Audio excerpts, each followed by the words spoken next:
আওয়ামী লীগ নেতা সৈয়দ আশরাফুল ইসলামের মরদেহ ঢাকায় পৌঁছেছে। সন্ধ্যা ৬টায় প্রয়াত এ নেতাকে বহনকারী বিমান বাংলাদেশ এয়ারলাইন্সের উড়োজাহাজ বিমানবন্দরে অবতরণ করে। এ সময় তার মরদেহ গ্রহণ করেন আওয়ামী লীগের সাধারণ সম্পাদক ওবায়দুল কাদের সহ জ্যেষ্ঠ নেতারা। শাহজালাল বিমানবন্দর থেকে আওয়ামী লীগের সাবেক সাধারণ সম্পাদকের মরদেহ নেওয়া হয় বেইলি রোডে তার সরকারি বাসভবনে। এ সময় দলের নেতারা প্রয়াত এ নেতাকে শ্রদ্ধা জানান। রাতে মরদেহ রাখা হবে সম্মিলিত সামরিক হাসপাতালের হিমঘরে। রোববার সকাল 10:30টায় সংসদ ভবনের দক্ষিণ প্লাজায় হবে প্রথম জানাজা। এতে অংশ নেবেন রাষ্ট্রপতি মোহাম্মদ আব্দুল হামিদ ও বিশিষ্ট ব্যক্তিবর্গের পাশাপাশি সর্বস্তরের মানুষ। পরে হেলিকপ্টারে সৈয়দ আশরাফের মরদেহ নেওয়া হবে কিশোরগঞ্জে। সেখানে বেলা 12টায় শোলাকিয়া ঈদগাহ ময়দানে হবে দ্বিতীয় জানাজা। দুপুর 2টায় তৃতীয় জানাজা হবে ময়মনসিংহের আঞ্জুমান মাঠে।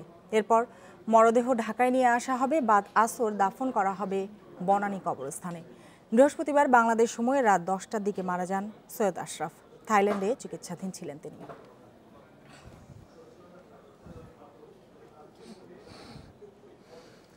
বিমানবন্দর থেকে সৈয়দ আশরাফের মরদেহ নেওয়া হয়েছে বেইলি রোডে। গাড়ি বহরে ছিলেন সহকর্মী আসিফ জামান সুমিত। সরাসরি চলে যাচ্ছি তার কাছে। সুমিত, মরদেহ গ্রহণ করতে বিমানবন্দরে কারা এসেছিলেন, নেতাকর্মী ও সাধারণ মানুষ কি বলছেন?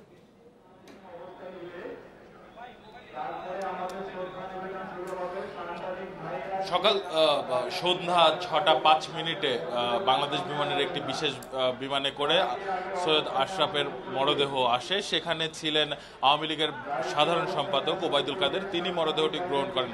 এছাড়াও মন্ত্রী পরিষদের অনেক সদস্য ছিলেন, সংসদ সদস্য ছিলেন, দলের নেতাকর্মীরা ছিলেন। আমরা তথ্যমন্ত্রী হাসানুল হক ইনুকেও সেখানে দেখেছি। অর্থাৎ দলমত নির্বিশেষে বিমানবন্দরে নেতাকর্মীরা গিয়েছিলেন এবং সৈয়দ আশরাফের মরদেহ সেখানে তারা গ্রহণ করেছেন। সেখানে শ্রদ্ধা নিবেদন শেষে তার মরদেহ নিয়ে আসা হয়েছে বেইলি রোডে, যে তার যে সরকারি বাসভবন ছিল সেই জায়গাটিতে। এখন বেইলি রোডে তার যে মরদেহ এখানে নামানো হবে, এখানে একটি স্টেজ রাখা হয়েছে, সৈয়দ আশরাফকে এখানে রাখা হবে এবং এরপরে আপনি দেখতে পাচ্ছেন যে দলীয় নেতাকর্মীর ভিড়, এখানে তারা একে একে শ্রদ্ধা নিবেদন করবেন। সেই পর্বটি এখন শুরু হচ্ছে। অর্থাৎ সৈয়দ আশরাফের মরদেহ তার সরকারি যে বাসভবন বেইলি রোডে সেখানে নিয়ে আসা হলো। এখানে তার মরদেহটি রাখা হবে এবং নেতাকর্মীরা এখানে শ্রদ্ধা নিবেদন করবেন। কিন্তু এখানে আগন্তুক বিভিন্ন দলমত নির্বিশেষে যারা সাধারণ মানুষ এসেছেন তাদের সঙ্গে আমরা কথা বলেছি। তারা যেটি বলছেন, সাদা মনের অর্থাৎ শুদ্ধ এক রাজনীতিকের বিদায় সত্যি ভারাক্রান্ত করে তুলেছে। আশপাশে দুঃখ ভারাক্রান্ত পরিবেশ আমরা দেখতে পাচ্ছি। অশ্রু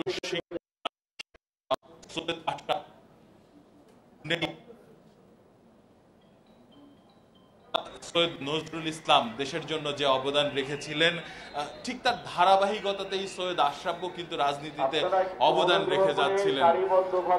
1975 সালে তিনি দেশ ছেড়ে চলে যান এবং 1996-তে তিনি আবারও এসে আওয়ামী লীগের মন্ত্রী পরিষদে জায়গা করে নেন। নিজ গুণে তিনি হয়েছেন এই বৃহৎ এই দলটির সাধারণ সম্পাদক।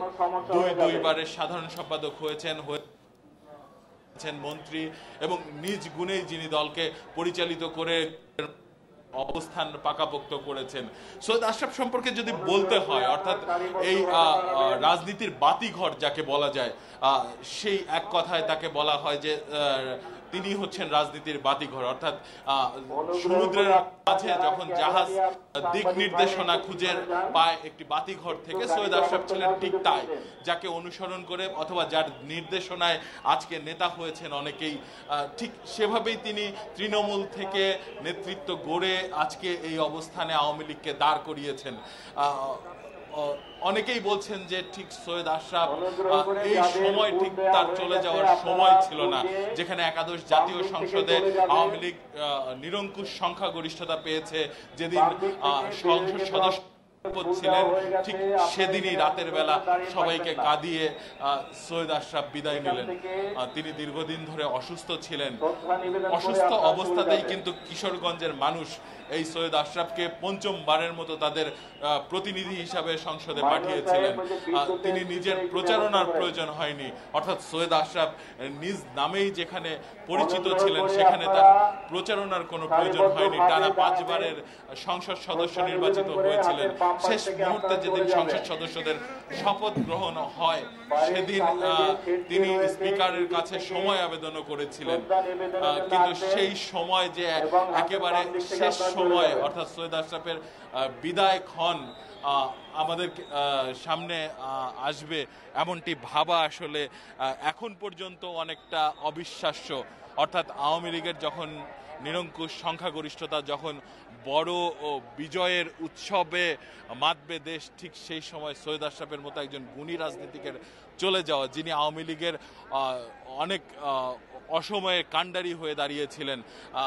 111 যে 111-এর যে সরকারের কথা বলা হয়, যখন রাজনীতিবিদদেরকে বেশ চড়াই উতরাই পার হতে হচ্ছিল, তখন সৈয়দ আশরাফ প্রধানমন্ত্রী শেখ হাসিনার অবর্তমানে তার দলের নেতা কর্মীদেরকে একত্রিত করেছেন। তিনি নেতাকর্মীদেরকে একত্রিত করে শেখ হাসিনাকে মুক্ত করার একটি প্রধান অন্যতম ভূমিকা পালন করেছেন। একই সঙ্গে কিন্তু এই সময়ে সাবেক প্রয়াত রাষ্ট্রপতি জিল্লুর রহমানের কথাও বলতে হয়, অর্থাৎ সেই দুঃসময়টিতে জিল্লুর মিলে কিন্তু দলকে আজকে আবার এমন একটি অবস্থায় নিয়ে আমরা দেখতে পাচ্ছি যে এখন শ্রদ্ধা নিবেদনের জন্য যে সৈয়দ আশরাফুল ইসলামের যে কফিনবাহী যে গাড়ি, সে গাড়িটি এখন যেখানে একটা অস্থায়ী একটি প্যান্ডেল বাড়ানো হয়েছে, যেখানে আওয়ামী লীগের জ্যেষ্ঠ নেতৃবৃন্দরা আছেন, পাশাপাশি ময়মনসিংহ, কিশোরগঞ্জ, টাঙ্গাইল এই এলাকার যে আপামর জনগণ, যারা খবর শোনা মাত্রই দুপুর থেকে আমি এখানে অপেক্ষা করছি, একেবারে মাঠের নেতা, গ্রামের মানুষ সবাই এখানে এসেছেন প্রিয় মানুষটিকে একবার দেখবার জন্য। তারা এখানে আছেন, আত্মীয় স্বজনরা এখানে এসছেন। তার যে লড়াই, দীর্ঘ লড়াই সংগ্রামের যে আওয়ামী লীগ, সেই আওয়ামী লীগের সহযোগী সংগঠন যেগুলো রয়েছে আপনারা জানেন, সেই সহযোগী সংগঠনের নেতৃবৃন্দরা ফুল নিয়ে এসেছেন। কারণ এখন সর্বসাধারণের জন্য আজকেই শুধুমাত্র ঢাকাতে এই 1.5 ঘন্টার জন্য তার ভক্ত আর তার যারা রয়েছেন তারাই শ্রদ্ধা জানাতে পারবেন, ভালোবাসা দেখাতে পারবেন।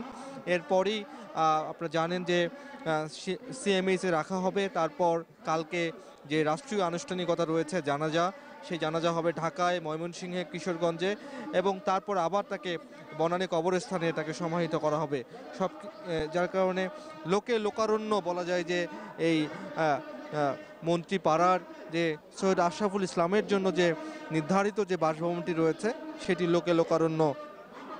এর আগে আমরা লক্ষ্য করেছি যে এই জনপ্রশাসন মন্ত্রণালয়ে এবং জনপ্রশাসন মন্ত্রণালয়ের সর্বস্তরের কর্মকর্তা কর্মচারী থেকে শুরু করে সবাই এসেছেন এখানে। শুধু যে দলীয় কর্মী তা নয়, যেটা আমরা বললাম, সেই আজকে কিছুক্ষণের মধ্যে তার এই কফিনবাহী যে গাড়ি থেকে তাকে মরদেহ বের করা হবে। তারপর প্রথমে তার স্বজনরা যারা রয়েছেন, যারা দীর্ঘক্ষণ ধরে অপেক্ষা করছেন, বিশেষ করে মহিলারা, তারা প্রথমে শ্রদ্ধা জানাবেন। তারপর দলীয় নেতাকর্মীরা, সমর্থকরা, কিশোরগঞ্জের আপামর মানুষ যারা এসেছেন তাদের প্রিয় মানুষটিকে একবার দেখবার জন্য তারা শ্রদ্ধা নিবেদন করবেন। 1.5 ঘন্টা এখানে থাকবে কফিনটি। 1.5 ঘন্টা পর এই কফিনটি নিয়ে যাওয়া হবে সম্মিলিত সামরিক হাসপাতালের হিম ঘরে। থাকবেন এই বাংলা রাজনীতির শুদ্ধ পুরুষ এবং স্বল্পভাষী এবং সবার ভালোবাসার পাত্র, শেখ হাসিনার ভালোবাসার পাত্র সৈয়দ আশরাফুল ইসলাম। যেহেতু জায়গাটা অনেক ছোট, যার কারণে মানুষের ভিড় এবং শ্রদ্ধা জানাতে কিছুটা হলেও মানুষের কষ্ট হচ্ছে। তারপরও মাইকে ঘোষণা করা হচ্ছে কিছুক্ষণ পরপরই যে সারিবদ্ধভাবে সবাইকে যেন সুযোগ করে দেয়া হয় সেটি। এই আপনারা দেখতে পাচ্ছেন আওয়ামী লীগের সাবেক সাধারণ সম্পাদক, আওয়ামী লীগের বর্তমান প্রেসিডিয়াম সদস্য কিশোরগঞ্জের সংসদ সদস্য 6 বার নির্বাচিত সংসদ সদস্য, আওয়ামী লীগের পরীক্ষিত একজন নেতা। তার যে থাইল্যান্ড থেকে, ব্যাংকক থেকে কিছুক্ষণ আগে তার মরদেহ কফিন এবং বাহী যে গাড়ি সেটি এসে পৌঁছেছে সরকারি বাসভবনে বেইলি রোডে, এবং সেটির সামনে ছিলেন আওয়ামী লীগের সাধারণ সম্পাদক, আওয়ামী লীগের সাংগঠনিক সম্পাদক, যুগ্ম সাধারণ সম্পাদক থেকে শুরু করে সংগঠনটির সব পর্যায়ের নেতৃবৃন্দরা এখানে ছিলেন, এখানে আছেন। হাজারো সমর্থকরা এখানে তার প্রিয় নেতাকে ফুল দিয়ে শ্রদ্ধা জানাচ্ছেন, সেটি আপনারা দেখতে পাচ্ছেন। জায়গাটা যেহেতু অনেক ছোট, যার কারণে ব্যবস্থাপনায় কিছুটা হলেও সমস্যা পড়তে হচ্ছে, তারপরেও মানুষজন অশ্রুজল দিয়ে হলেও প্রিয় মানুষটিকে তারা শেষ বিদায় জানাচ্ছেন, সেটি আপনারা দেখতে পাচ্ছেন।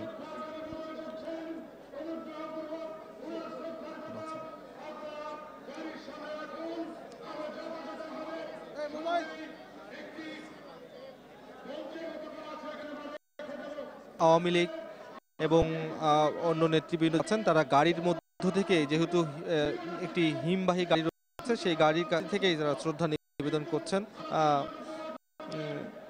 পরিবারের পক্ষ থেকে তার জন্য দোয়া চাওয়া হচ্ছে, বাংলাদেশের মানুষের কাছে দোয়া চাওয়া হচ্ছে, যাদের জন্য তিনি আজীবন লড়াই করে গেছেন।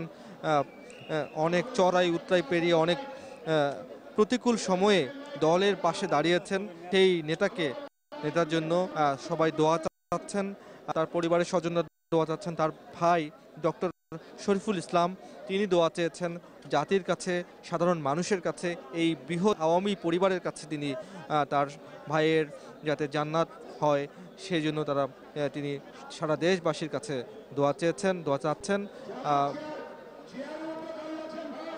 আমরা দেখতে পাচ্ছি আওয়ামী লীগের কয়েকজন প্রেসিডিয়াম সদস্য এখানে এসেছেন। আমরা দেখতে পাচ্ছি আওয়ামী লীগের সাধারণ সম্পাদক আছেন, যুগ্ম সাধারণ সম্পাদক এখানে আছেন, কয়েকজন মন্ত্রী পরিষদের সদস্যদের আমরা দেখতে পাচ্ছি প্রিয় নেতাকে শেষ শ্রদ্ধা নিবেদনের জন্য।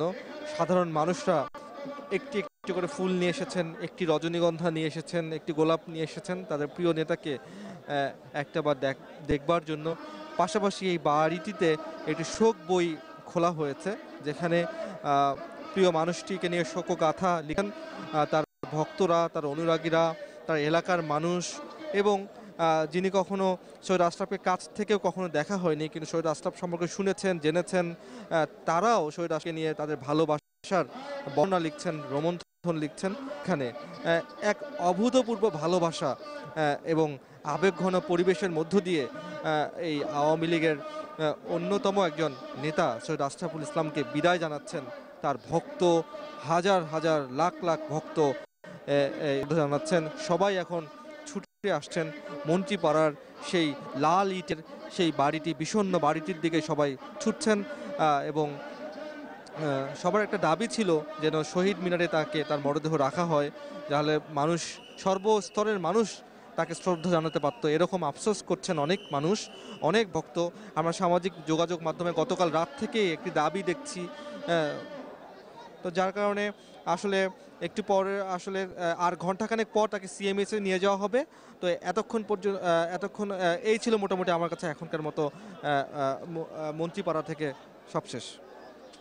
জন্ম ময়মনসিংহে হলেও কিশোরগঞ্জের সাথে নিবিড় সম্পর্ক ছিল সৈয়দ আশরাফের। কাল শেষবারের মতো যাচ্ছেন দুই জেলায়, তবে তা মননে। সেখানে শ্রদ্ধা জানাবেন সর্বস্তরের মানুষ, হবে দুটি নামাজে জানাজা। একজন সৎ ও বিচক্ষণ রাজনীতিককে হারানোর শোক বইছে সেসব এলাকায়।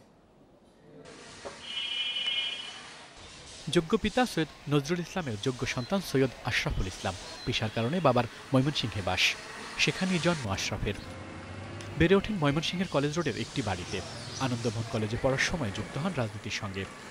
ময়মনসিংহের মানুষ কিন্তু চাইতো যে সৈয়দ আশরাফ একবার এই সদর আসনে নির্বাচন করুক, বা ময়মনসিংহের যে কোনো আসনে নির্বাচন করুক। পৈতৃক ভিটা কিশোরগঞ্জ থেকে 5 বার সংসদ সদস্য নির্বাচিত হয়েছেন। এক্ষেত্রেও বাবা সৈয়দ নজরুল ইসলামকে অনুসরণ করেছেন তিনি। তার মৃত্যুতে শোকার্ত কিশোরগঞ্জের রাজনীতিক ও সাধারণ মানুষ।